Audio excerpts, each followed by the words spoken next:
Ρικάρντο θα πάρει την κεφαλιά και βγάζει τον Μιγγέλ επικίνδυνα μπροστά. Πάει να ανοίξει και να περάσει το Δέλα. Κάνει το σουτ. Κόρνερ από τον Αντώνη Νικοπολίδη. Γύρισε πίσω για να τον πιέσει. Σεϊταρίδης. Καλή μπαλιά για τον Βρίζα. Για να δούμε το 1-2. Ξανά ο Χαριστέας. Τέταρτη. Πάει να πλασάρει. Δεν είναι. Του φύγει μπάλα. Παουλέτα απέναντι που κατεβάζει πολύ όμορφα την μπάλα. Με τον Μιχάλη Καψί μπροστά του βρίσκει ανοιχτή την ελληνική άμυνα. Κάνει το σούτ εκεί ο Νικοπολίδης. Και ο Κωστίνια και ο Ρικάρντο Καρβάλιο. Η κεφαλιά από τον Σεϊταρίδη. Υπάρχει και φάουλ. Στρώνεται στον Μανής. Κάνει το σούτ out. Τη λύση με το Δέλα. Αρχοντική προσποίηση του Δέλα. Και βαθιά παλιά για τον Γιαννακόπουλο. Θα πιάσει την κεφαλιά από μακριά. Είδε εκτός γραμμής τον τερματοφύλακα. Το βολέ του Ρικάρντο. Μπάλα θα φύγει από τον Παουλέτα που έβαλε και το χέρι του εκεί για να κάνει το κοντρόλ και κάνει και ένα σούτ από μακριά. Ό,τι και αν του λέγει ο Ντέκο δεν άλλαζε γνώμη. Βαθιά παλιά από μακριά εκεί που ο Γιαννακόπουλος παίρνει την κεφαλιά να γυρίσει για το Βρίζα και το Χαριστέα. Είναι και αδύναμη όμως εκεί η κεφαλιά. Ο Βαλέντε κλείνει προς το κέντρο.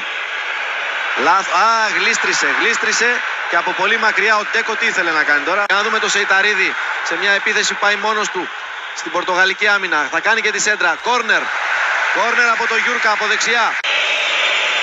Ο Βρίζας και ο Χαριστέας και ο Δέλας. Γκολ! Το κάρφωσε! Γκολ ο Χαριστέας! Και ξανά, κοιτάξτε το, θαυμάστε το! Ο άγγελος της Ελλάδας, το τρίτο του γκολ.